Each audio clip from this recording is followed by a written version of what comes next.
کے مطابق مدارس میں طلبہ کی حاضری، وقت کی پابندی اور مطالعہ کا ماحول اطمینان بخش نہیں ہے۔ طلبہ مدرسے کو اپنے گھر کی طرح سمجھتے ہیں، آتے جاتے رہتے ہیں، پابندی نہیں ہوتی اور نگرانی کا کوئی منظم نظام موجود نہیں۔ اساتذہ بھی بعض اوقات پوری دل جمعی سے اپنی ذمہ داری ادا نہیں کرتے، جس سے ادارے کا مجموعی تعلیمی ماحول متاثر ہوتا ہے۔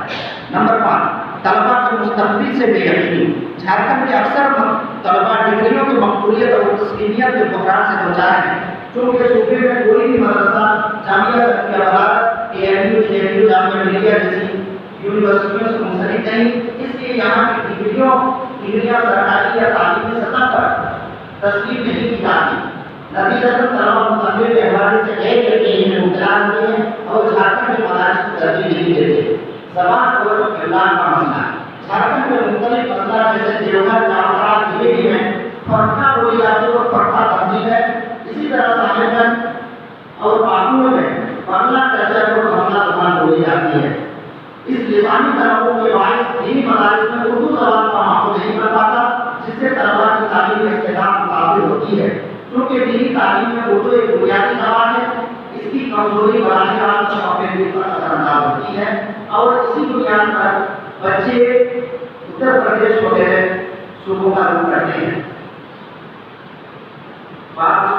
تنظیم و انتظامی مسائل، مدارس اسلامیہ کے استحکام ساتھی اور پائیداری کے لیے جہاں مالی اور تعلیمی نظام کا مضبوط ہونا ضروری ہے، وہیں تنظیمی و انتظامی ڈھانچہ بھی بنیادی اہمیت رکھتا ہے۔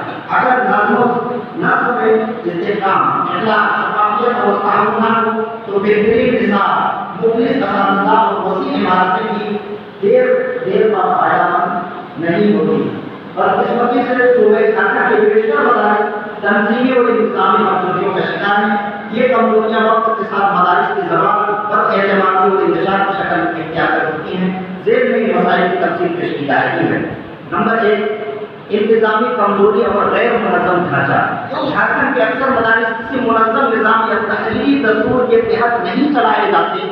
مدرسہ کھولنے کے بعد نہ تو کوئی واضح آئین بنایا جاتا ہے، نہ اس کے مقاصد، طریقہ کار یا کارکردگی کا نظام طے کیا جاتا ہے۔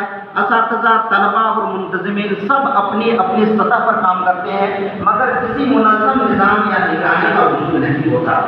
اس کا نتیجہ یہ ہوتا ہے کہ ادارے میں نظم و ضبط، شفافیت اور جوابدہی، اکاؤنٹیبلٹی کا فقدان ہوتا ہے۔ داخلی انتشار، بد اعتمادی